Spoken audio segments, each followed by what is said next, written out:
Cool.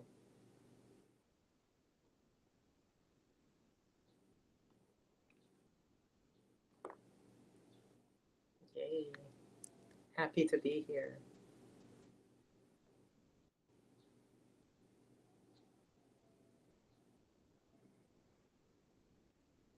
Hmm. Hmm.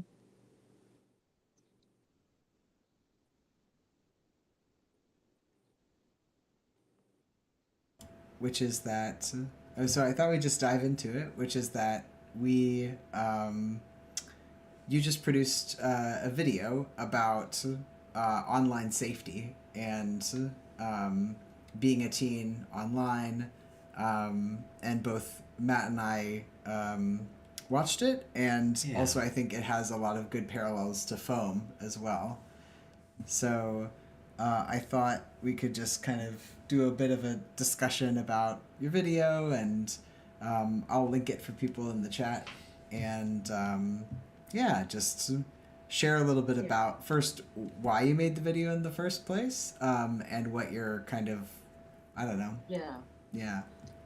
I mean, it's funny because I've had the idea for the video just around the same time that you were making your game. So it's like, it came about like around the same the same period. I guess it's also because of the whole yeah, online safety discourse has just been in the zeitgeist for a while now, and I guess we both felt the need to speak up about it. And it's really interesting because like I don't remember us ever having actually talked about it or like discussed about it outside of our own individual projects, and we just happened to find that we just resonated exactly like almost one to one with the same values with each of our own individual approaches. So that was also one of the reasons that I was excited to promote foam, like make a video about it as well, right? And yeah, and then I just continued to work on my stuff. I didn't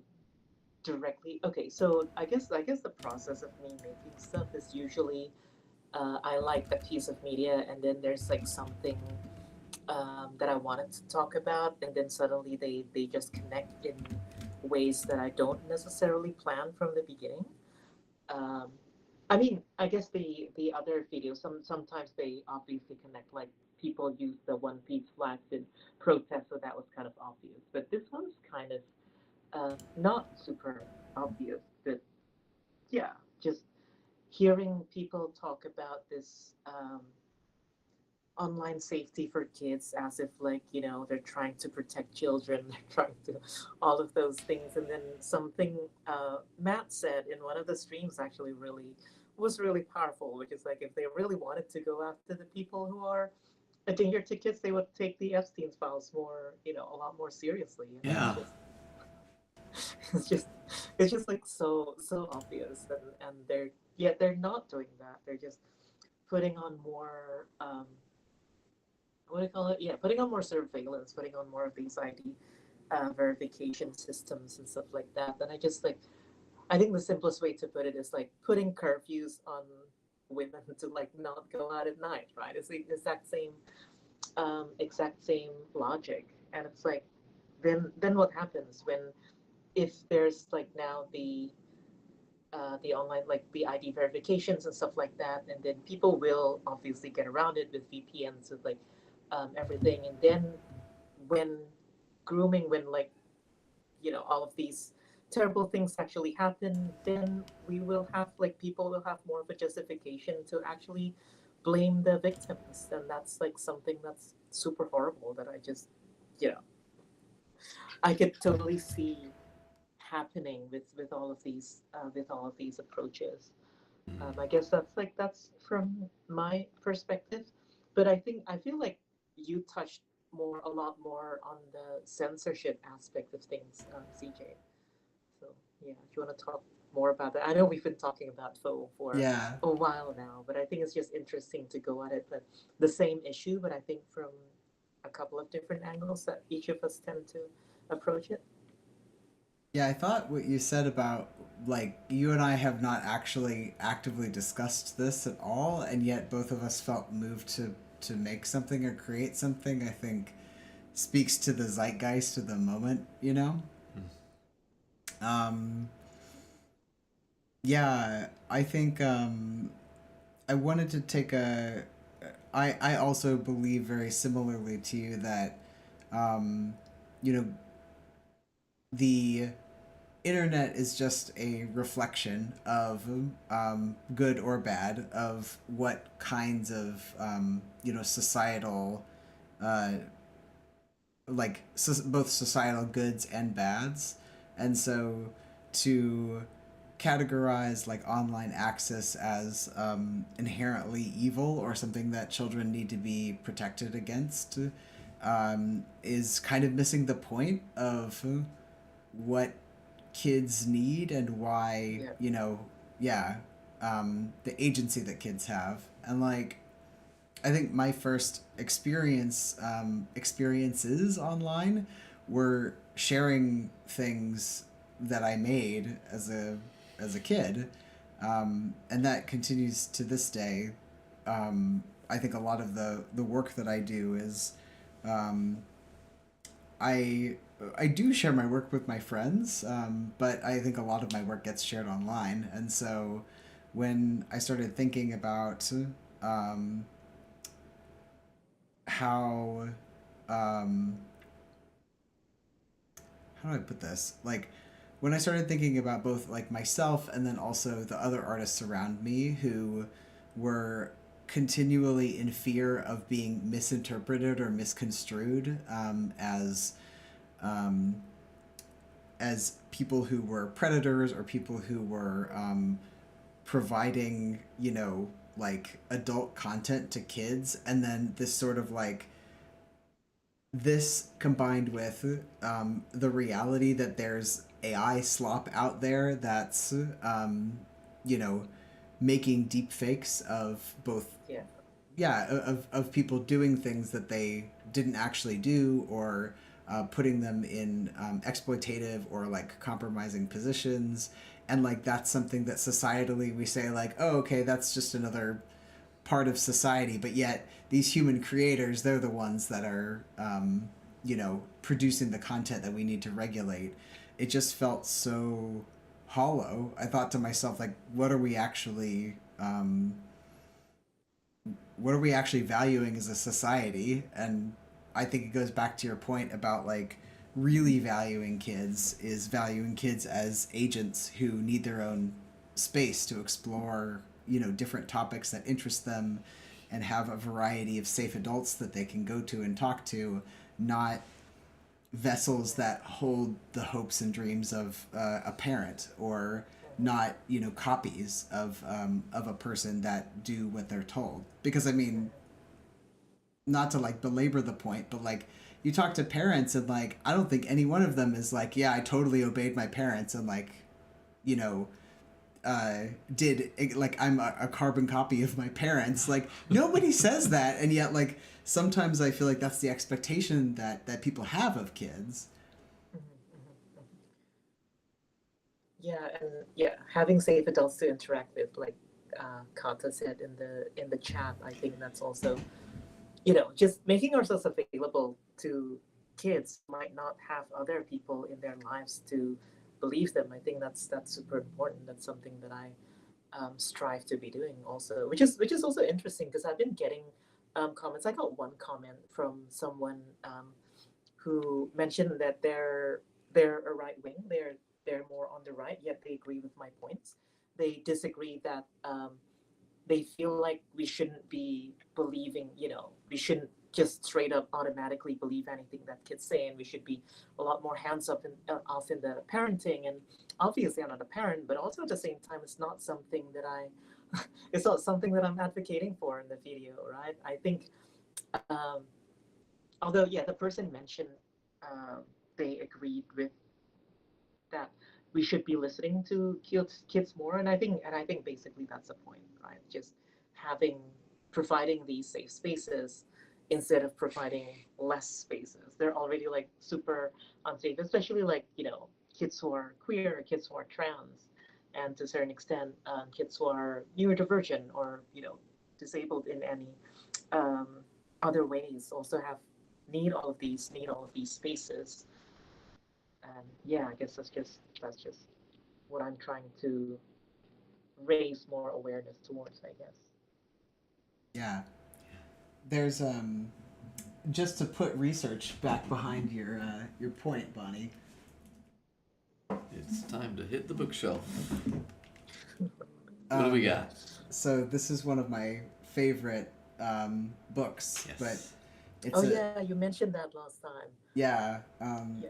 It's an ethnographic study of teens online, and it's really fascinating to read this book and then to read the reviews because basically the negative reviews are primarily from parents who say no, children don't have agency of their own. They should be supervised at all times because hold on, I'm sure that I have a choice quote here in for you. Yeah.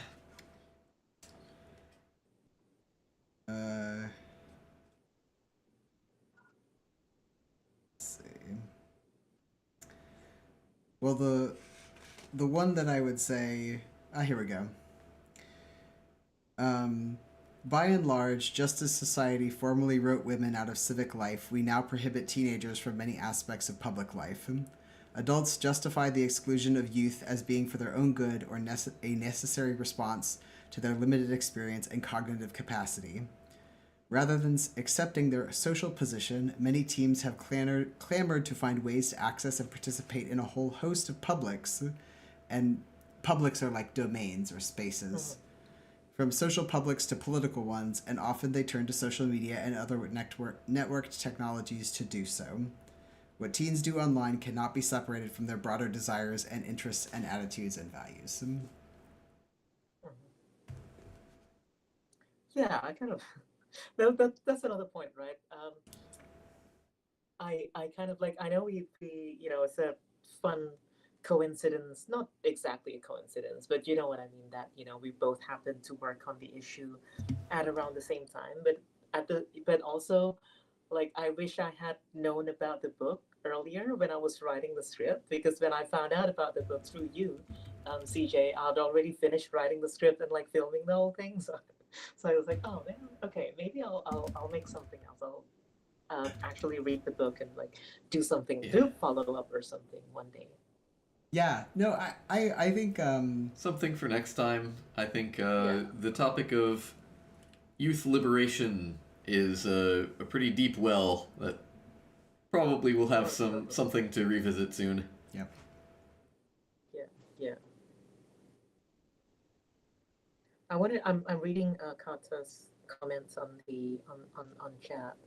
Yeah, parents can be guides in only so many ways. There's Seisha's advice that I got through guide forums all, but yeah, that's very true, right? Because Yeah. I think um, I would say that my parents really did their best to be the best parents. I think a lot of parents are try to be their best in their own views, but I am quite glad that my parents are relatively liberal and like not as conservative, but they could not have expected to have a trans child. And I think that's their like even if you do your best, there's always, as a parent, right, there's always things that kids can only, and I don't think this is a bad thing. I think kids need to and teenagers need to be able to socialize safely but also anonymously in a lot of these online spaces, because there's always things that you can learn a lot more from those, and you know the multitude of identities and um, I don't want to say problems, but like experiences, I guess, teenage experiences that parents could never hope to be could never hope to fully familiarize themselves with, and nor should they, right? I Right. think that's a very strong point there. Gotta say, I think almost by definition, a majority of parents are necessarily going to be heterosexual parents. And I think raising a queer child can be quite a curveball for a lot of them, just not knowing a lot about that culture or, even just what the words their kid is saying mean. Um, so Mhm. I Yeah, think, totally. yeah, that's definitely one of the situations where other safe and trusted adults can come into play. Mm-hmm. I mean, I guess that's another reason why I'm trying to get Rainbow Panda off the ground is to provide those resources, right? But also at the same time, there's like a lot of challenge in Rainbow Panda's my nonprofit organization trying to help parents and teachers and like caretakers to properly create safe spaces for queer children. By the way, but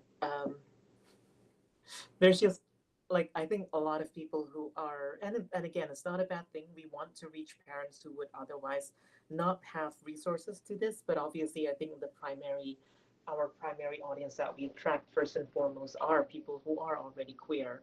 So I guess there's homework there to actually reach the right people, the people who actually need it.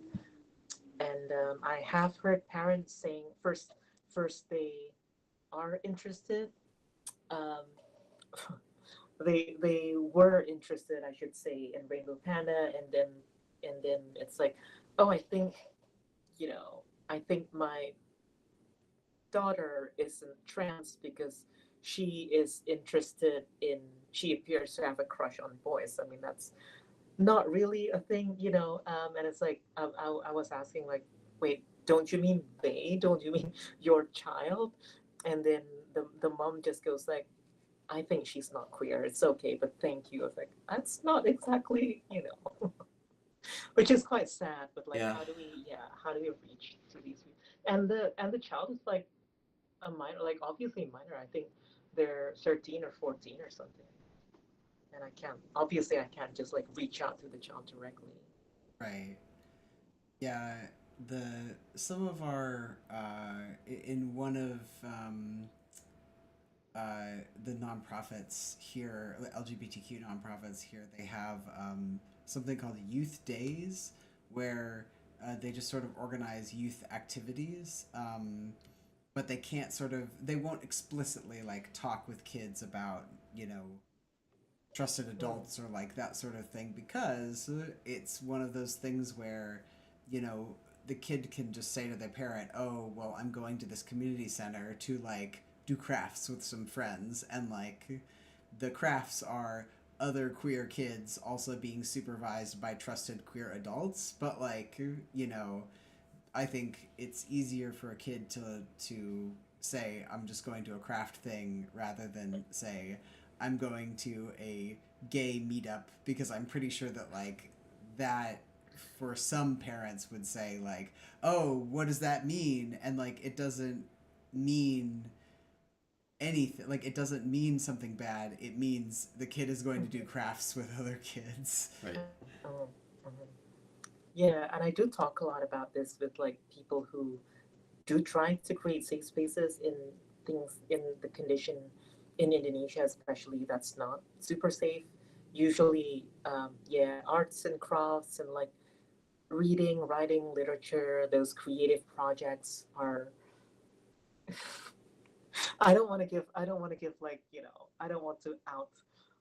I don't want to make conservative parents, suspicious of any crafts or arts classes or like writing classes, obviously. But I do feel like they provide a good space because it is about self-expression, right? It is about discovering yourself. It is about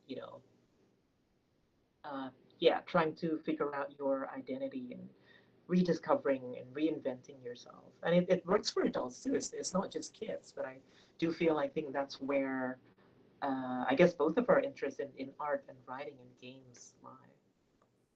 Totally. Yeah, and I mean, my stuff wasn't expressly queer, provided from a queer organization. Say, um, I was thinking about like some of the earliest crafts that I did was I collected pine cones from like pine trees, and I would glue eyes and like put glitter on the pine cones. Oh, that's so cute. Yeah, what did I do? I used like what do you call it? Like tissue rolls, the little things. Oh yeah, And yeah. Yeah. then The cardboard tubes. bottles, I've used bottles. So like, putting googly eyes and pipe cleaners and stuff, right? Mm. I think they're Oh really cool yeah. projects as a You kid. can make like a mean person or even a mean caterpillar with some of those pipe Yeah. cleaners. Pipe cleaner caterpillars, great craft. Yeah, great craft.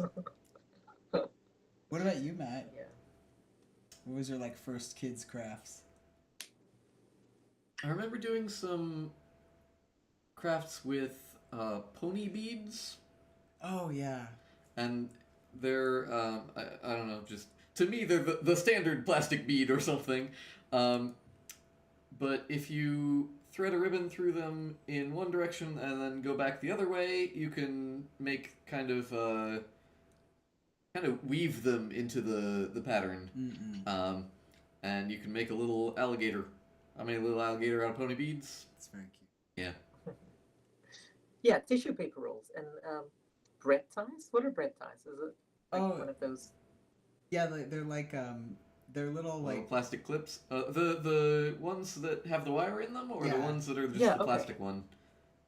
yeah, Yeah. I think it's the Oh, wire ones where you basically poke a hole in the tissue paper roll and then you bend yeah, the wire yeah, like yeah. this and then you put it Okay. down through the toilet paper roll and then it becomes like little legs. Hey.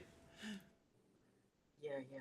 So I spent my childhood in like Brisbane, Australia, right? And I think people in the stores and newsstands started calling me the busiest boy. I was a boy at the time, but like, yeah, the busiest boy in my neighborhood because I kept buying all of these arts and crafts supplies and like making new stuff. I would go there um, more than once a week and just keep buying like little craft paper and yeah, those little craft supplies and stuff. I love doing those. Yeah. Yeah. Yeah. I do think like even just I recently over the weekend went to a trans mask meetup and I noticed that like a lot of the guys in that like circle were like really into crafting, whether that be like leather work or metalworking or zine making or needle felt or crocheting or sewing, like anything that had to do with like expression. I think there was a Yeah. lot of people. Gotcha says their family does a lot of the melty beads, the perler beads, if I'm not mistaken, that you can iron together. You ever do those, CJ? I did those too. I'm not sure yeah. Sorry, go ahead. Oh, Oh, we can pull something up. yeah, hold on. I'm gonna send you. I did not use these perler beads actually. Whoa, Yahoo search. Yahoo Japan. Okay. What has happened? I don't know. Let's try Google search for this one. Not that I don't believe in you, Yahoo, but there we go. Oh yeah. These are the ones. Oh, these are cute. They make great pixel art. Oh, those. Yeah. Oh, I love these. Yeah. I think these are fun because like they have a great direct connection to pixel art because Yeah. I got a Kuromi one. I bought one. I forgot where I bought one. But Oh, yeah. that's cute. That's one there. Aw. So, I have a confession, which is I don't think I've ever done a perler bead Never project. done perler. We might have to do perler beads sometime. We could even do. That would be really fun. We make That'd be cool. remake some of our pixel sprites. Yeah. Oh yeah.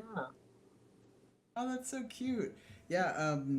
I was when I was a kid, I was into decorating leaves and pine cones, and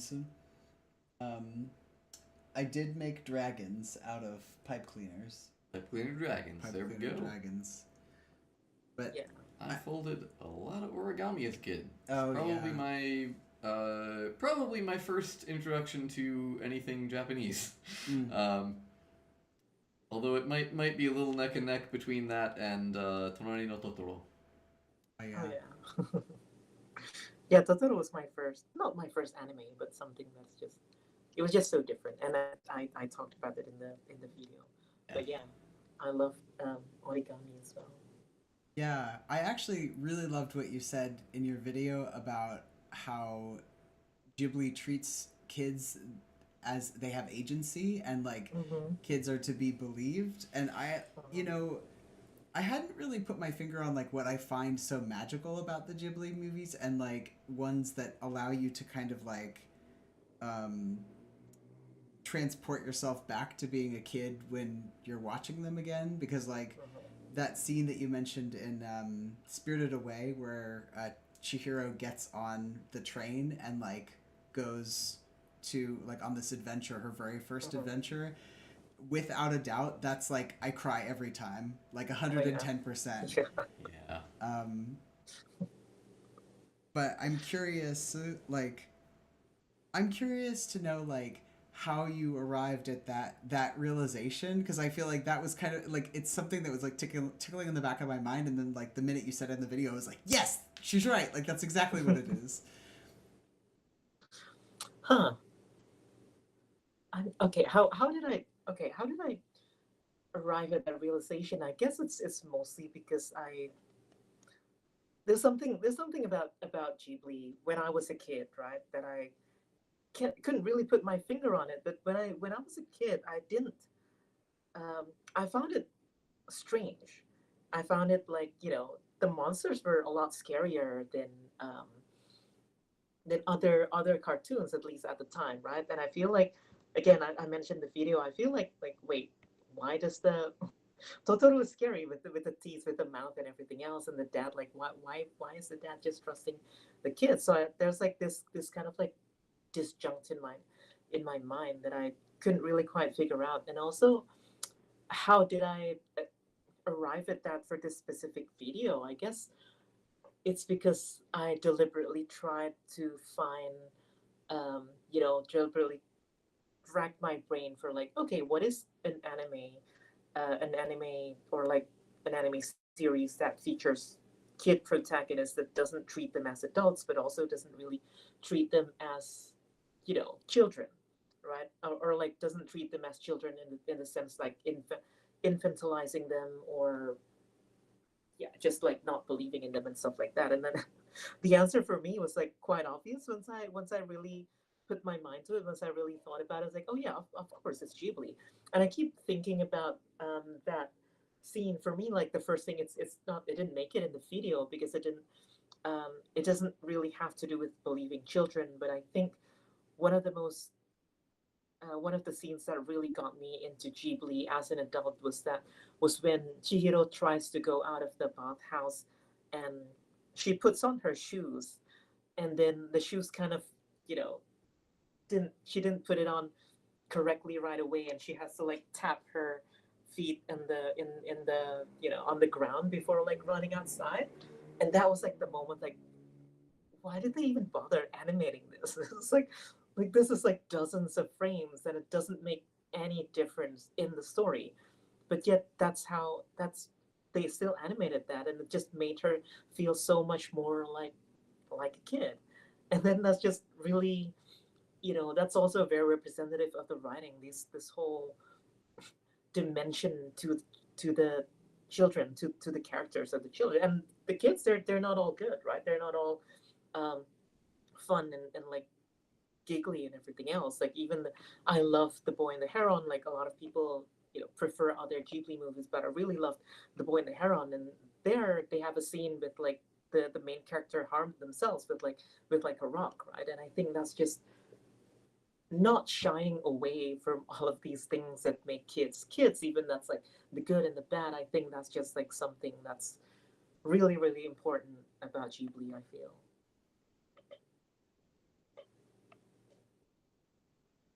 Yeah. And I guess also, I mean, we've been having this screen up for a while, but one of the reasons that I mean, this isn't, I don't want to make like a grave, like, I'm not even going to try to make Grave of the Fireflies like that kind of level, but I do want to recreate, the melancholy and the feeling of like children having to flee their home because of a war that they had absolutely no part in, right? And I think that's one of the reasons that's motivated me, that made me think about this game, because it's like, I want to create like just a small narrative experience about choosing which of your precious belongings to take with you when you know that tomorrow your house is going to be gone forever, right? I think that's just a small sentimental struggle that really illustrate the bigger issues that I think people tend to take for not exactly take for granted, but I don't think people really think about as much because again, coming back to my video a little bit, it's like people who claim they want online safety, they support wars, and it's like you can't try to make kids safe online and not make them safe in the real world because you keep waging these wars. You know what I mean? It's just Yeah. absurd to not have that connection right away. So yeah, I guess this is also part of that. Yeah. That's a great transition into uh, doing more game dev. And I see that you've done a lot of work on the house. Yeah, it's looking Yeah. real good. Yeah, thank you. Yeah, I wanted to fix the some of the details a little bit here because I realized some of them, I drew some of them for like straight up angle or like eagle's eye view, 45 degrees. I just kind of like smoothed them out a little bit here, and yeah, this is what I got. Good. The mom still has that nice bounce. I like it. It's yes, it's great. Yeah, gotta play with this a little bit. Just test play it. The troops are coming. I have text now, which is like this is no time to be taking a nap. And like this is the Undertale reference. That's cool. My whole life still is uprooted. Put some clips on. So yeah, we can take the items. And all of the sprites have dialogue boxes now. My yearbook, the only thing I have left from my bombed out school. Try to make it really still like the perspective of a child, but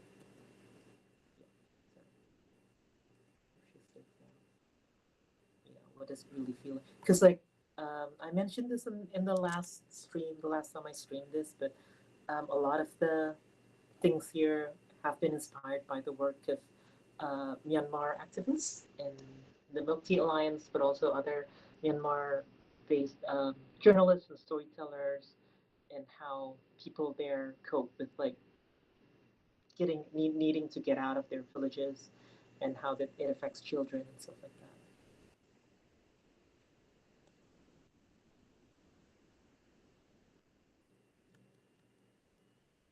The pottery is now, yeah, everything has like memories connected to them,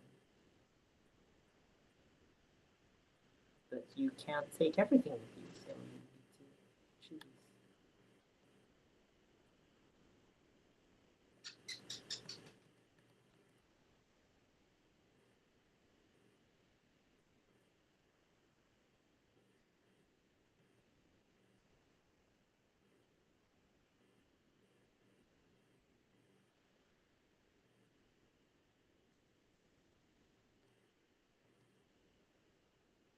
This is sad. Not He's Mr. 12. Wiggles. Oh, Mr. No. Wiggles. He doesn't know our intervillage will be gone soon.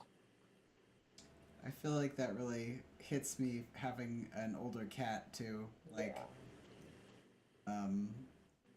there was one time where our apartment building caught on fire and she was the first thing that I Oh. grabbed. Oh wow. Oh, when I very recently got Kid and Cookie, my two cats, I think it was only like a couple of weeks after I got them. There was like the electricity pole in front of my the room I rented at a small house just went up in smokes. It was like super scary. So I grabbed the two kittens, and they were like, how old were they? I think they were like 3 months old or something, and just shoved them in like a little tote bag, and I went out. That was like the only thing I brought.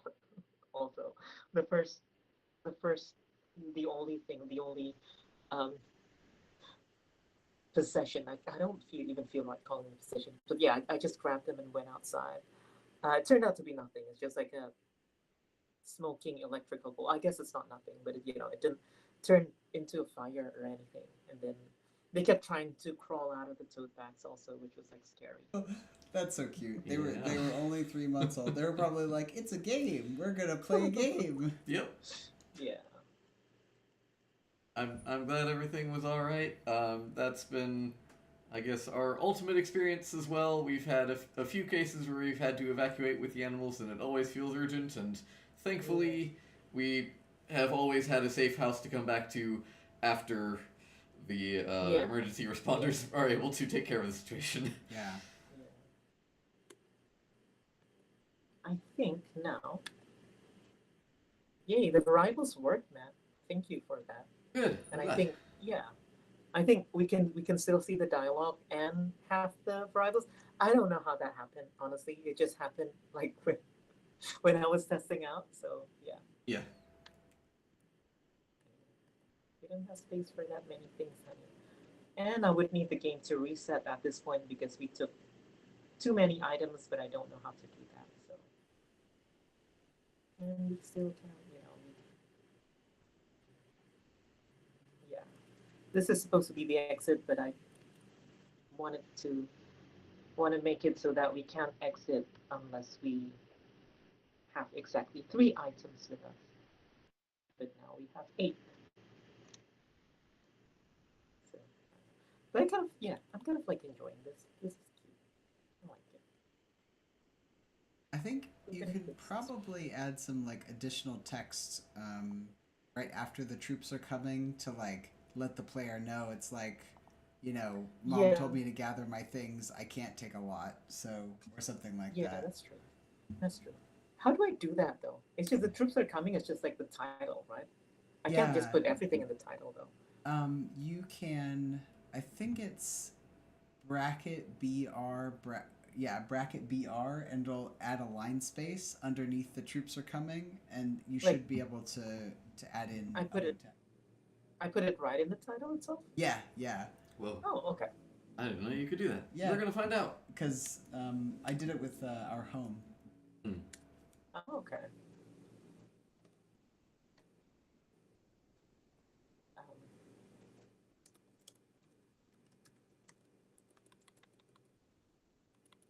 Not bracket BR. There's. I can go look at my. Yep.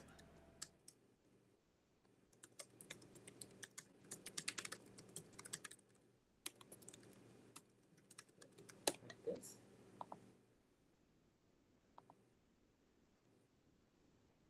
BR is the line break, Yay! not a page break, not a dialogue box break. You can put 2 BRs, and because it's only Yeah. 2 lines, it'll.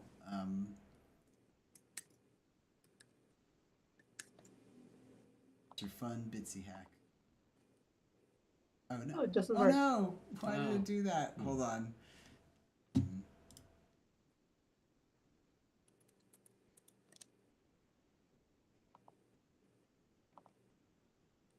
I definitely.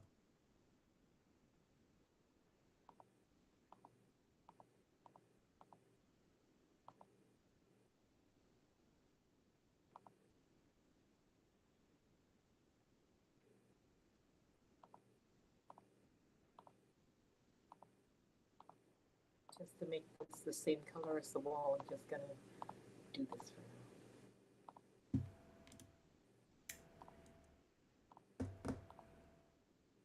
Do you have a dialogue menu in your in Yep. Bitsy X2? Yeah, there's a dialogue menu here. So let's see. Wait.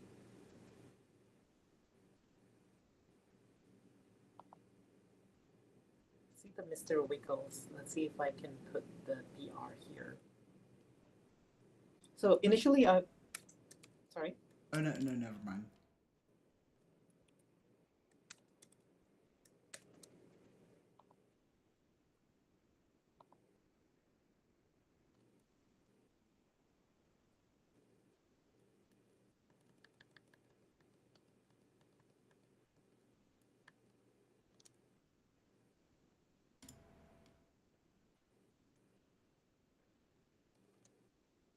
Yeah, BR is the line break, which is good. because I've been Is there trying to another find something. code for doing like a whole dialogue break? There is, but Take a look at the Bitsy docs. mess around with Bitsy now. All three of us are now. Okay, there's a thing called title in the dialogue, and I don't know how to add that. Title? Yeah.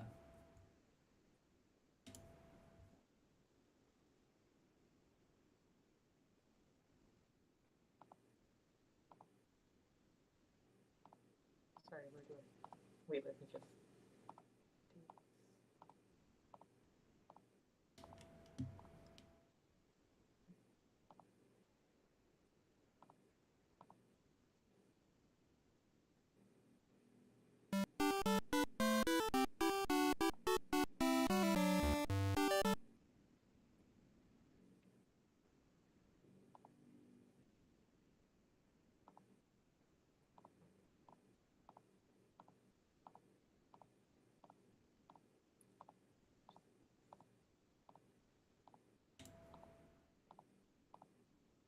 Bonnie, I've got something else for you to try when you have a second. Great. Just gonna fix this. So it looks like instead of BR, you can also do PG. PG for PG inside page. of brackets, and that will do a page Oh, that- break instead of just a line break. That's probably what it is. That did not work yesterday, though. When I tried it yesterday, Didn't work. Let me We'll find out. see. Does not. Yeah. Okay. I wonder if that got added in a more recent version of Bitsy. Probably. That's all right. We will at some point look into Oh, we can- updating HD Bitsy. We can also do like this, That'll work. Yeah. but that's a bit clunky. If you did a space instead of 3 dots, it might still work, but nobody would see it because it's invisible. That's true.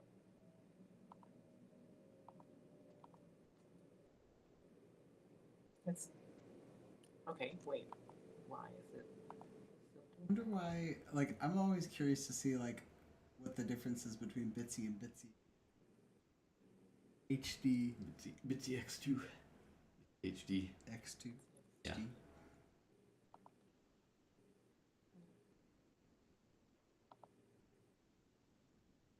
I guess that's fine for now.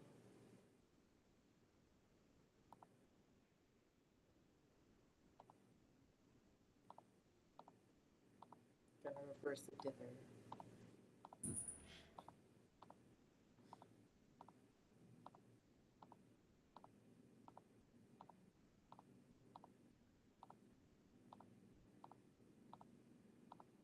Josh is still joining us and also cutting up a pumpkin.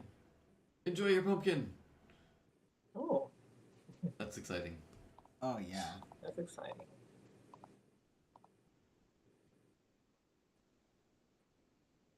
I forget that, like, south of the equator is, flipped seasons. It is Yeah. fall. Yeah. Fall in the southern hemisphere, Yep. which we are not in. We're enjoying lovely spring weather today in Japan. We are. It was almost hot, which is wild. Yep. Yeah, as a kid, I had this school assignment to design a Santa Claus costume that fits for the Southern Hemisphere. Mm-hmm. So instead of like having all the sweaters and winter outfit for Santa, we needed to design a summer outfit for Santa. I had a lot of fun doing that one. That's cool. I Yeah. like that. Yeah.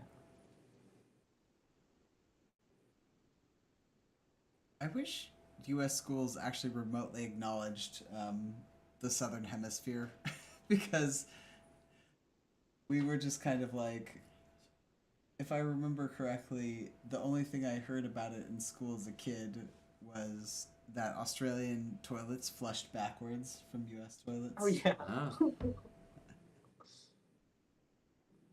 Yeah, that's pretty prevalent myth, isn't it? Oh. Our cat is lurking underneath the monitor, giving us a good look.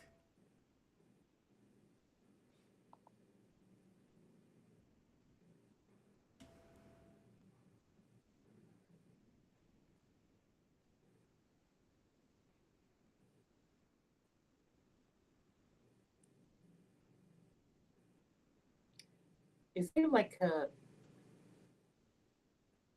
there's a, there isn't a hitbox in Bitsy, is there? You have to use sprites, right? Yeah, Hmm. that's right. Yeah. It's I not th- like when there's a door you can't go through. Wait, You you did? can. I think you Yeah. can make a sprite that's invisible Mm-hmm. and still have some Oh yeah, code that's true. attached to it. Oh, that's true. Yeah. What did you do for yeah, what did you do to make the door lock and unlock last time? I remember you had that in like Ah, so I put a trigger on the door that says if, like, for instance, like if inventory has key, or in your case, it could be like if items more yeah, like, cool one. Yeah. yeah, three, three or above, then do nothing, and then if it's like if else, then unlock the door. And what happens when you unlock the door? I'm pretty sure you can make a sprite disappear, and I been a Oh, little okay. bit since I think what you do is you swap out the blanks, or like you swap out the door sprite with a blank sprite that doesn't have a wall attached to it. Hmm. Can we like make the mom stand in the door? Or like maybe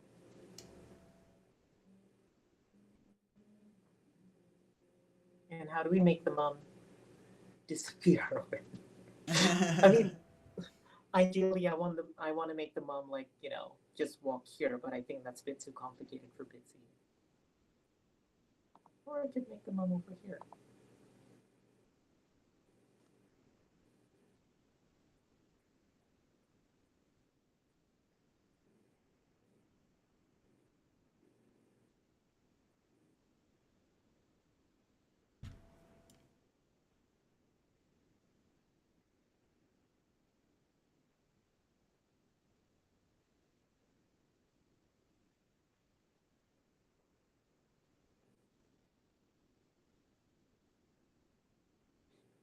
There's some awesome stuff people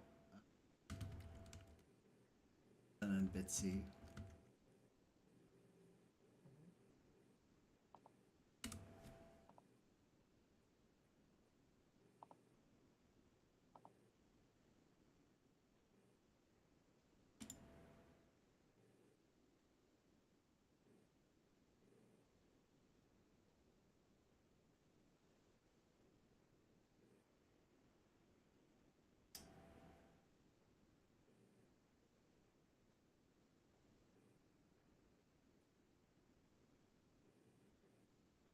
Whoa. Okay, Bonnie, I'm gonna share with you a link in the chat, and then also share it in the broader chat. But it looks like somebody has actually made an animation in Bitsy. But what you have to do is you have to duplicate that room and then change the position of the sprite. So the sprite goes from one room, exits the other room, goes into another room, exits the other room, goes into another room, exits the Oh other wow. room. So like you can do that and then cause it to basically like animate itself forward. Wow. Impressive. It is a It's a good Bitsy hack. It's a big hack. Yeah. I think if you want to try that route out, it might not be so bad if you have the mom stand in the door, and then Yeah. your animation can just be one frame of moving next to the door. Yeah, I think I'll do that. Like I'm putting the mom here.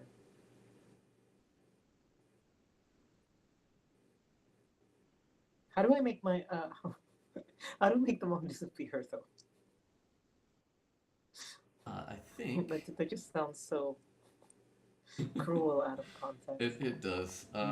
We're doing some train hatting here. Ah, yes. Some of the ways that game development ends up working out in code can be very strange sometimes. Um, I think what you want is for the mom to be an exit. Oh, okay. Right, because then once you. Yes. Yeah. Yeah, that's right. Wait, I forgot how to add an exit. Add exits. There we go.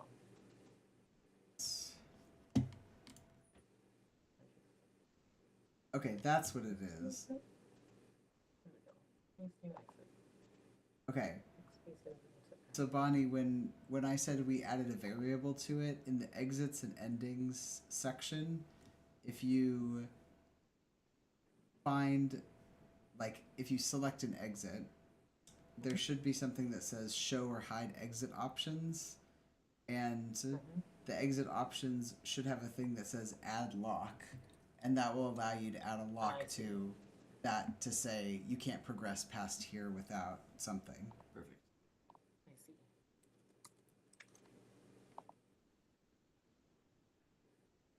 Yeah, this is. This exit goes to village. And I don't know where to put it, but I'll put it here. Then I'll draw a house over there. Yeah.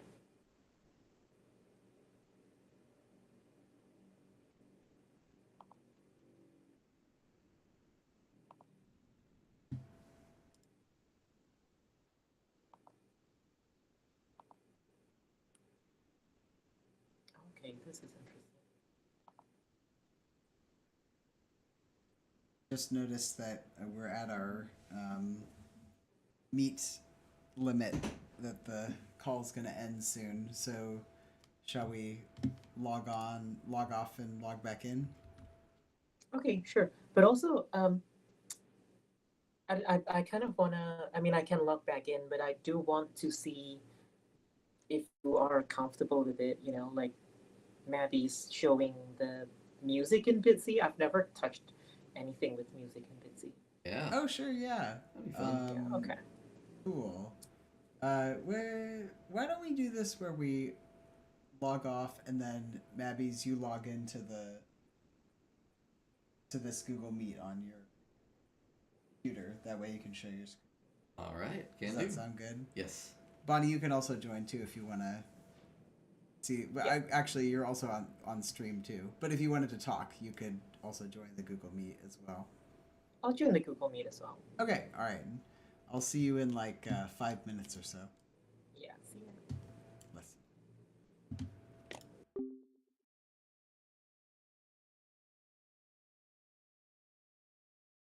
That's where you see the sausage getting made here.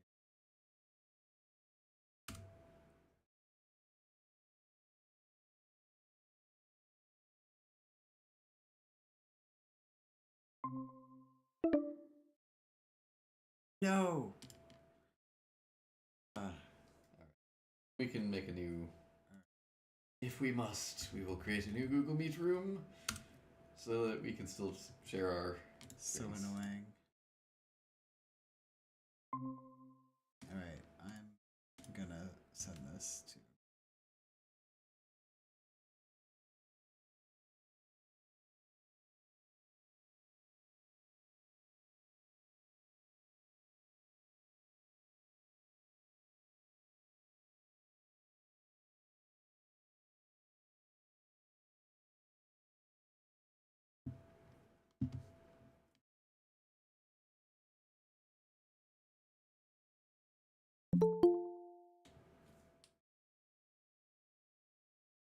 I'm admitting people.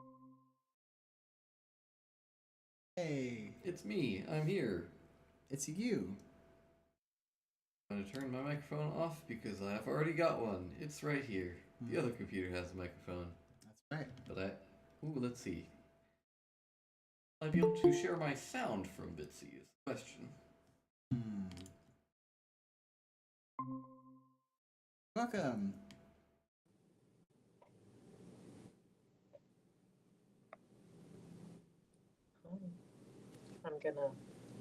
I'm just gonna turn off my camera. Okay. Yeah, sounds good. Take it easy.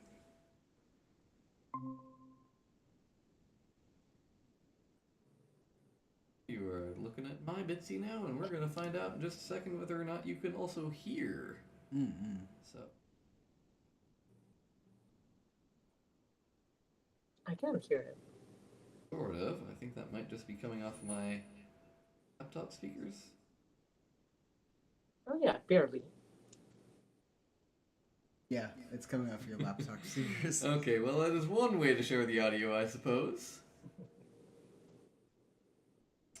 We could also this Bitsy over to this computer. Sure. Yeah.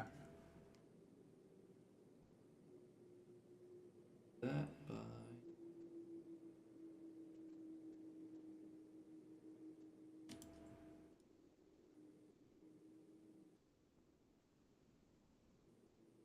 Oh.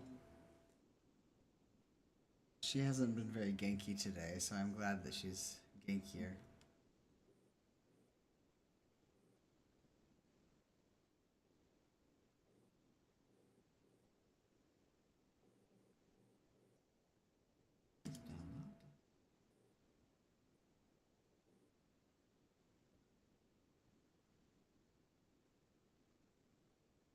Okay, cool.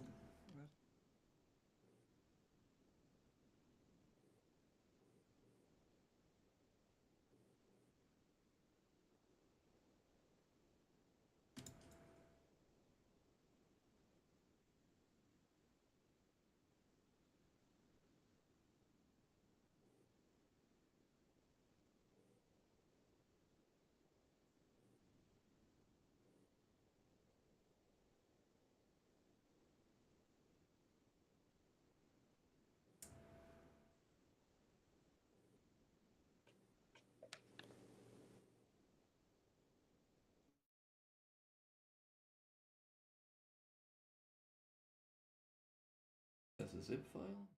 Well, Yeah. it'll make it easier without trying to open it.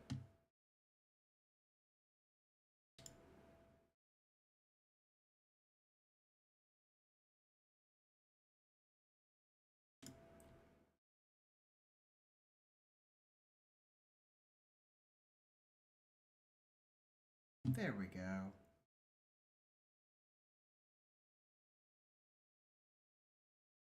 Extract as-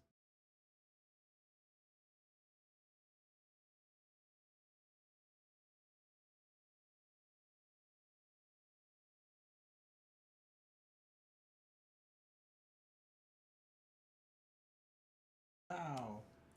Okay, we're gonna share.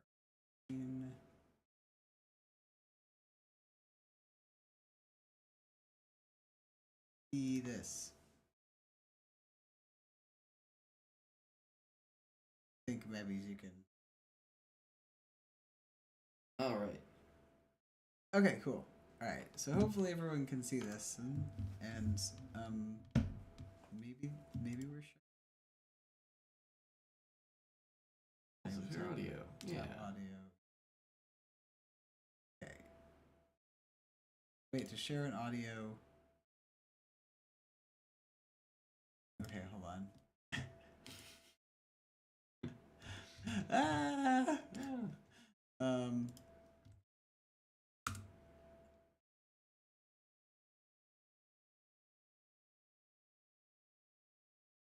Nothing.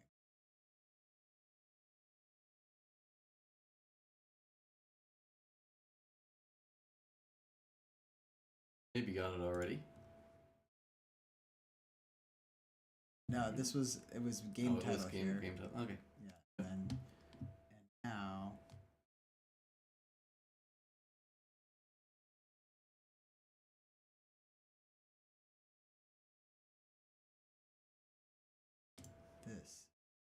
sharing the tab and the audio. Share tab and the audio. Oh yeah. Here we Brilliant. go. Okay, that's what we wanted to do. Sure. Okay. All right. I will give you a little tour of the Bitsy song editor.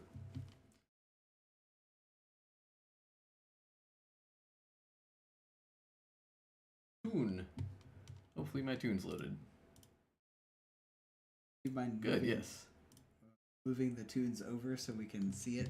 Let's take a look at those tunes. Thank you. Tunes. Okay. So,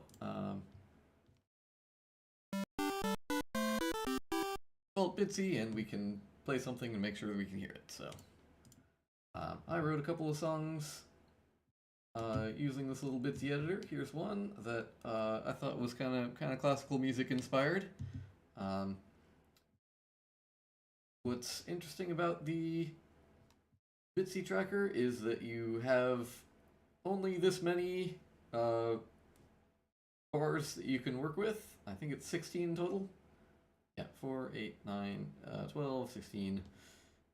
And only 2 voices at a time. You've got a melody and a bass line, I guess. So, what I came up with.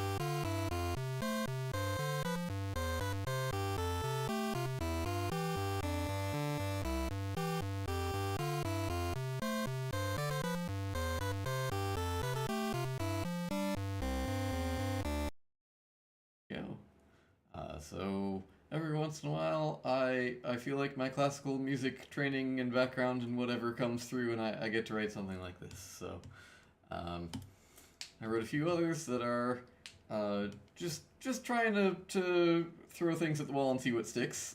This one I thought was kind of a Carmen Sandiego something. We're sleuthing vibes.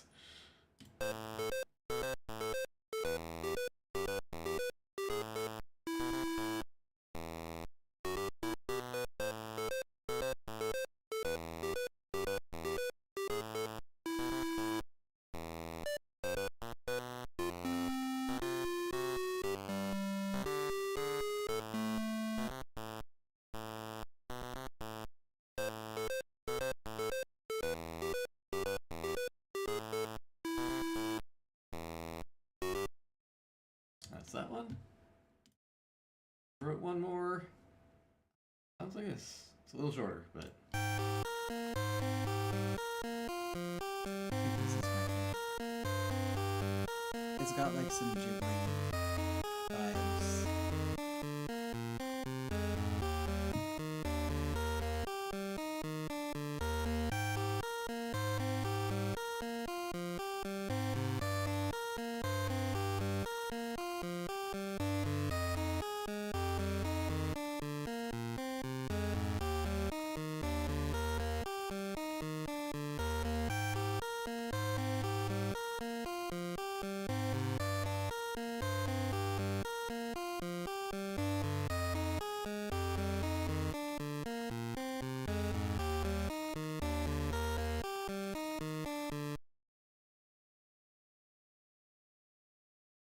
Music editor. Bitsy. Let's. I can take a look at what it looks like to write something. I think it's kind of neat that Bitsy gives you some sort of presets for constraints you might like to write. That might help you write some music, so you can constrain it to just using the major scale. This might even just be major pentatonic, I think. That looks right to me, yep. We can do minor pentatonic. We can do full major, so this is major scale, but with 7 notes instead of 5. Full minor scale. I've mostly been writing everything with just showing all the notes, all the possibilities. But one thing, we also get 4 choices of tempo. You get slow, medium, fast, or turbo. Turbo. Yep. Let's see. I wonder what turbo is. Let's.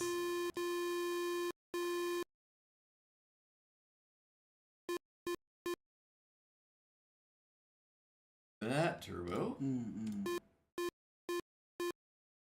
But see. Do a little wheel.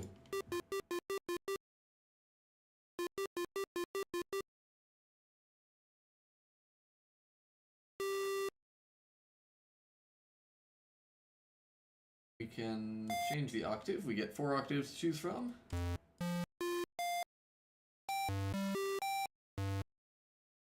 I think if we're using the bass voice, it has the same.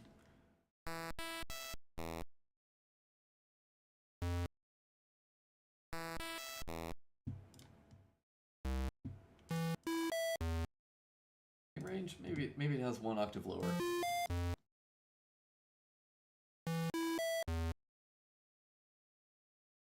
Those both in F.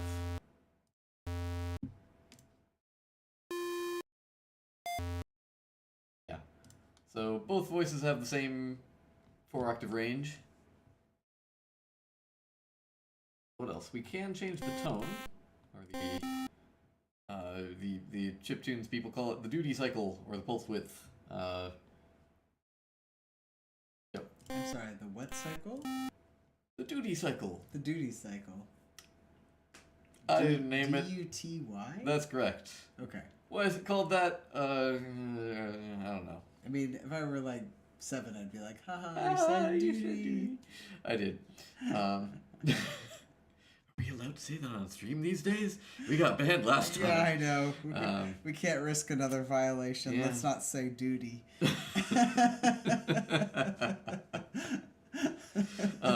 For anyone curious, our strike on Twitch did get overturned. So Yeah. Thank you, Twitch. Yes. I appreciate you.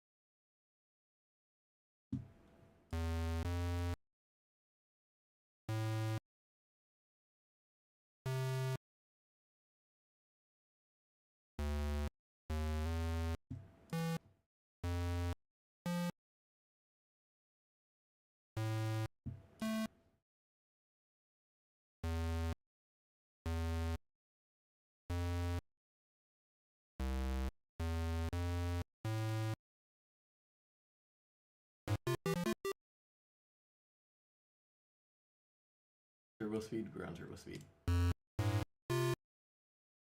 Alright, I want to clear this out.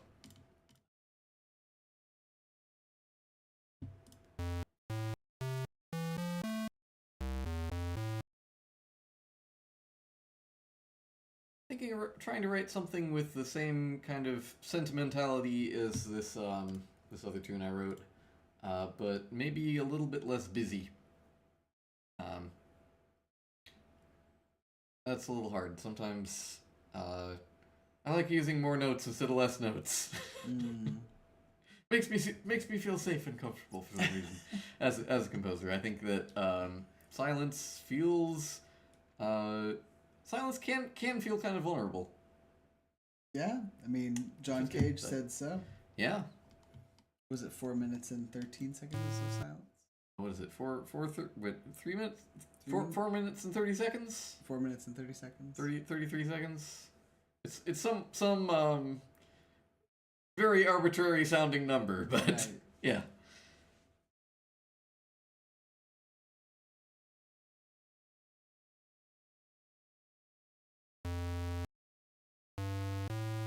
BTS has an almost silent track in their new album. Fascinating. wonder if they wanted to show some vulnerability.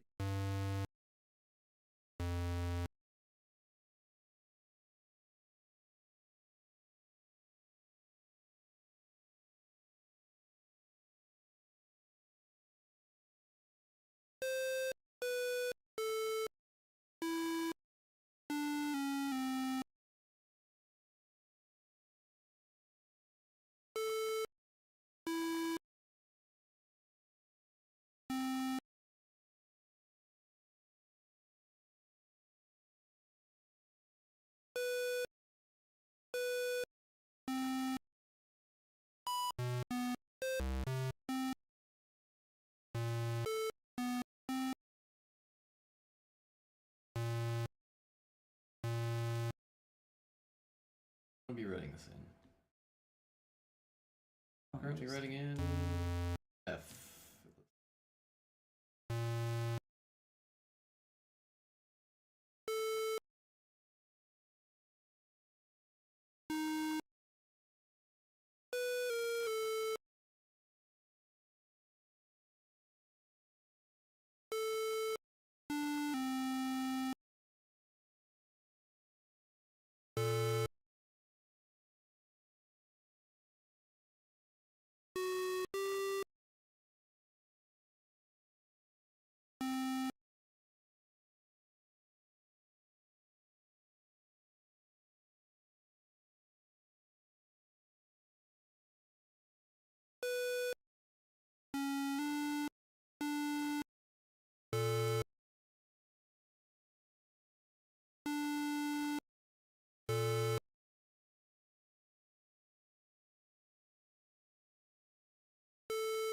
So how does working in Bitsy compare to like you mentioned that working in comparison to like Pico 8 or Playdate is quite restricted.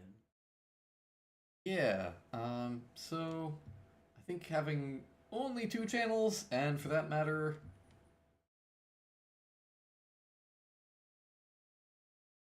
no control over the volume is a big restriction. So if we want to make something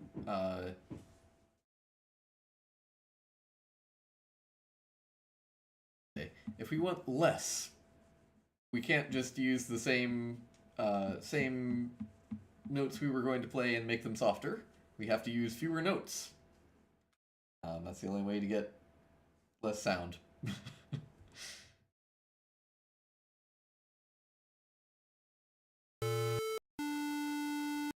Dilla has joined.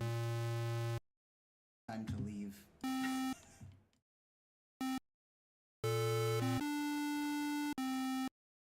Funny because I feel like she can now understands when we our streams, and so now she's like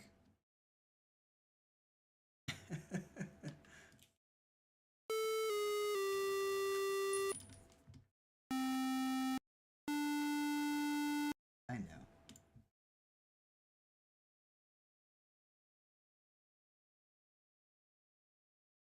Yeah, if we have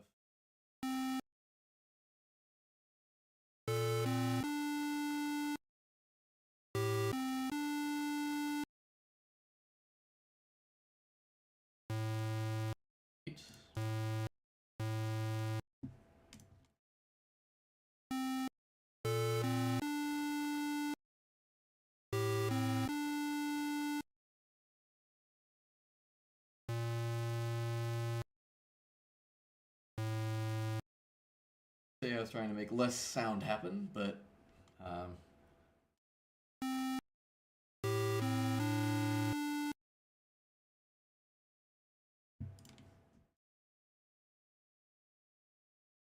beat and a half, beat and a half. We'll try that.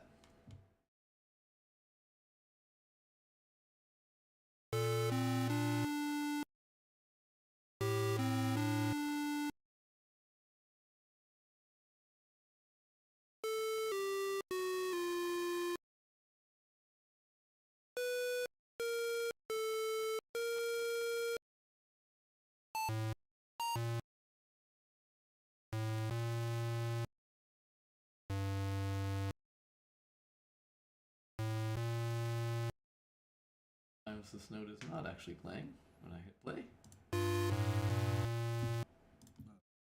Also, I think that octave.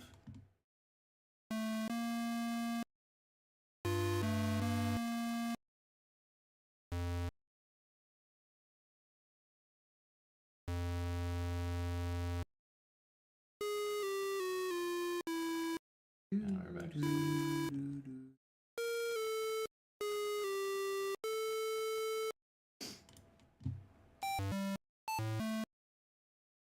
I want something like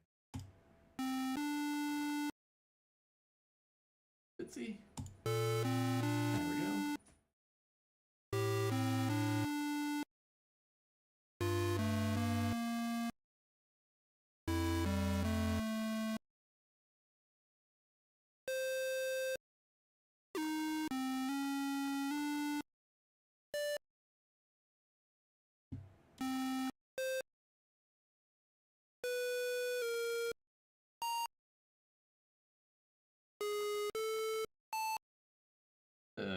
A third voice in here. I only have 2 voices to work with at a time, but if one of them isn't playing, then I can use that space to put up more notes. I told you, it's going to be hard for me to play less notes. Yeah.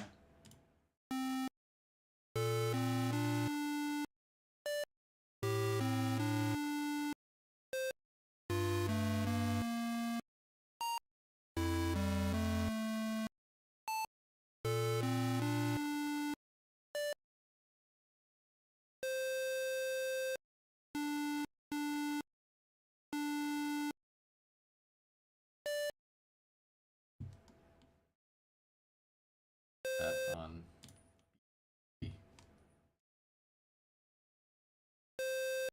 end of 3.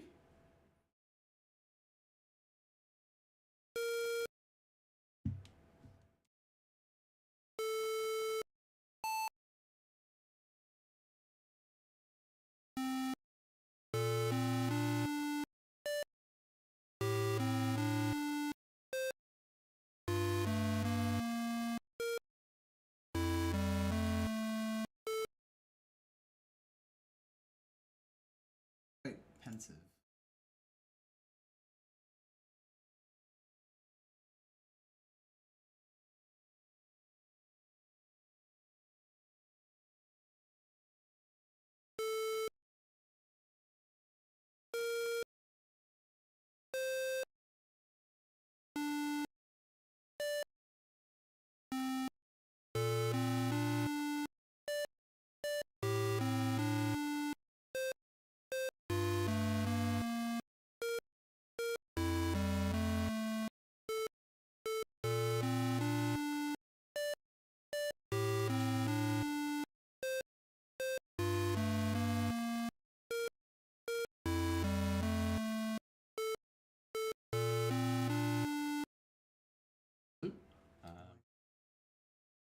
What do I want to call this one? I think I want to call it a.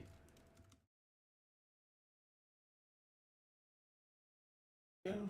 Cool. That was very neat, Matt. Yeah. So, do you have any tips for people who make their own or are thinking about making Bitsy music?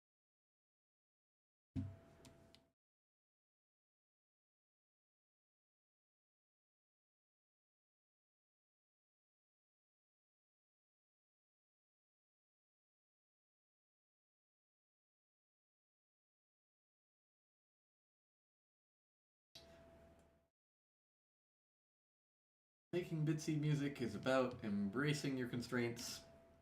So, as much as it's probably possible to do more experimental things or more out there things with the tools Bitsy gives you, it really does want to be songs written in 4/4 time with no more than 16th note subdivisions and with no more than 2 voices.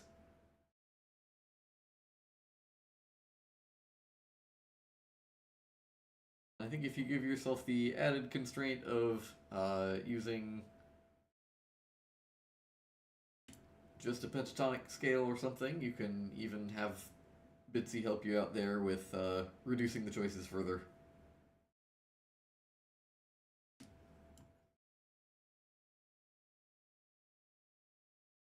Yeah, yeah.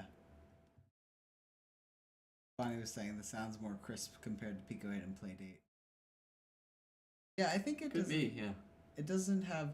I was gonna say the. It doesn't have the sawtooth. What? Like That's the true. Pico 8 has a sawtooth instrument, and that Yep. means that like it has a little bit of that crackle. Here we're just a square wave, which Yeah. at least of the options here is kind of the cleanest one, I think. I think if you go with the more narrow pulse width ones, you get a little tinnier kind of a sound. Isn't bad. Might go with the quarter tone for that one.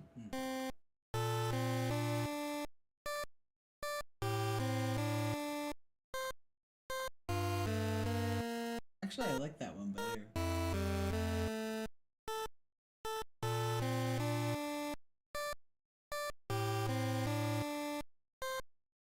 I think we want to go watch Spirited Away again. I don't know why. I'm just like in a Ghibli mood.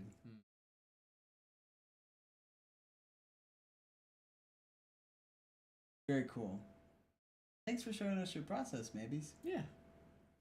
And Mabby said he was going to be writing some music for The Troops Are Coming. So we are hopefully looking forward to that. Though Bonnie said that Bitsy 2X doesn't have a tunes thing, so we might have to figure out how to like. We'll figure it out. Yeah. Might be hiding under the tools. Yep. Not sure.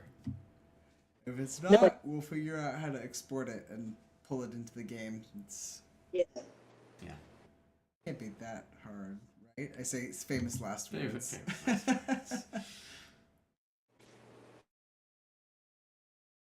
Right. I realize we're at time, and I know that we've only been streaming for an hour and a half, but believe me, I've been on this computer for about 2.5 hours. Yep. So I think it's. Thank you everyone for tuning in. I think we're gonna start doing our sign off. Yes. I hope you all have a really wonderful evening. Make some stuff. Do something cool. And I wanted to say important announcement. So Mabbies and I are not going to be streaming this week or next week. We're going on a 2-week break. But we'll be starting again on May 11th. So that will be our next time that we do streaming. If you want to support us, ko-fi.com/luminous. And we have general links, I think, on our Twitch and YouTube for game dev stuff. So take care, and we will see you in 2 weeks. Thank you so much. Thank you, Bonnie. Thanks for joining us. Bye-bye. Bye.